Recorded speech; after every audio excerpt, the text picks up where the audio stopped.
Hi, ഇന്ന് ഞാൻ ഇവിടെ ഉണ്ടാക്കുന്നത് പനീർ ബട്ടർ മസാല റെസിപ്പിയാണ്. അതിന് വേണ്ടി ഞാൻ 3 ടൊമാറ്റോ, 2 സവാള, അതോടൊപ്പം ചെറിയൊരു കഷ്ണം ഇഞ്ചി, 2 വെളുത്തുള്ളി, കുറച്ച് കാഷ്യൂനട്ട് എല്ലാം എടുത്ത് വെച്ചിട്ടുണ്ട്.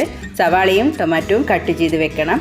ഒരു കടായി ചൂടായി വരുന്ന സമയത്ത് അതിലേക്ക് 1 ടേബിൾ സ്പൂൺ ബട്ടർ ചേർത്ത് അതോടൊപ്പം തന്നെ സൺഫ്ലവർ ഓയിലും ചേർക്കുന്നുണ്ട് കുറച്ച്.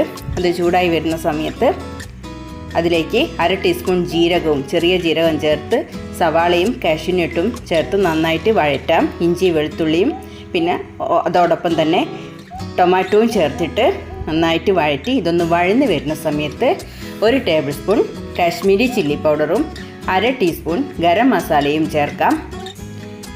ഇത് നന്നായിട്ട് ഇളക്കി യോജിപ്പിച്ചതിന് ശേഷം അതിലേക്ക് 1 ടേബിൾ സ്പൂൺ പഞ്ചസാര ചേർക്കാം.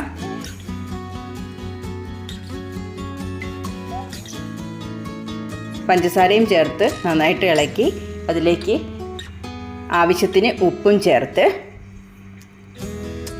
ആവശ്യത്തിന് വെള്ളവും ചേർത്തിട്ട് ഇത് അടച്ച് വെച്ച് വേവിക്കണം. ടൊമാറ്റോ നന്നായിട്ട് വെന്തുടഞ്ഞ് വരണം. അതിന് വേണ്ടിയിട്ടാണ് ഞാൻ അടച്ച് വെച്ച് വേവിക്കുന്നത്. ഒരു 5-8 മിനിറ്റ് അത് വേവിക്കണം. വെന്ത് വന്നതിന് ശേഷം അത് നന്നായിട്ട് തണുക്കാൻ വേണ്ടിയിട്ട് വെക്കാം. തണുത്തതിന് ശേഷം മിക്സിയുടെ ജാറിലിട്ടിട്ട് നന്നായിട്ട് അരച്ചെടുക്കാം. അത് അരച്ചെടുത്തതിന് ശേഷം വീണ്ടും കടായി ചൂടായി വരുന്ന സമയത്ത് അതിലേക്ക് കുറച്ച് ബട്ടർ ചേർക്കുന്നുണ്ട്. അതിലേക്ക് കുറച്ച് കാശ്മീരി ചില്ലി പൗഡർ ചേർക്കുന്നുണ്ട്. നല്ലൊരു കളറ് കിട്ടാൻ വേണ്ടിയിട്ടാണ്. ഇതിൽ കളറ് ചേർക്കുന്നില്ല ഞാൻ.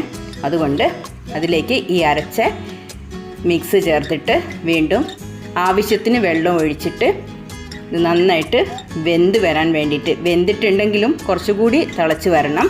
ഒന്ന് ചാറ് കുറുകി വരുന്ന സമയം വരെ വേവിക്കാം. അതിലേക്ക് കുറച്ച് പനീർ ഞാൻ അരമണിക്കൂർ ഇളം ചൂടുവെള്ളത്തിൽ ഇട്ട് വെച്ചിട്ടുണ്ടായിരുന്നു. പനീർ ക്യൂബ്സ് അതും ഇതിലേക്ക് ചേർത്തിട്ട് കുറച്ച് കസൂരി മേത്തിയും ചേർത്ത് അടച്ച് വെച്ചിട്ട് ഒന്നുകൂടി ഇതൊന്ന് തിളപ്പിക്കാം. ഇത് നന്നായിട്ട് തിളച്ച് വന്നതിന് ശേഷം ഇതിലേക്ക് 1 ടേബിൾ സ്പൂൺ ടൊമാറ്റോ സോസ് ചേർക്കുന്നുണ്ട്. ഓപ്ഷണലാണ്. അതിനോടൊപ്പം തന്നെ ആവശ്യത്തിന് ഉപ്പൊക്കെ നോക്കിയതിന് ശേഷം ഉപ്പും പഞ്ചസാര കുറച്ച് ചെറിയൊരു മധുരം വേണമല്ലോ, അതുകൊണ്ട് കുറച്ച് പഞ്ചസാരയും ചേർത്ത് പിന്നെ ഇതിലേക്ക് ഫ്രഷ് ക്രീം ചേർക്കുന്നുണ്ട്. ഫ്രഷ് ക്രീം ചേർത്തിട്ട് ഒരുപാട് നേരം തിളപ്പിക്കേണ്ട, ഒന്ന് ചൂടായി വന്നാൽ മതി. അതിനുശേഷം നമുക്ക് സെർവിങ് ബൗളിലേക്ക് മാറ്റാം. പനീർ ബട്ടർ മസാല ഇവിടെ റെഡി ആയിട്ടുണ്ട്. Thank you.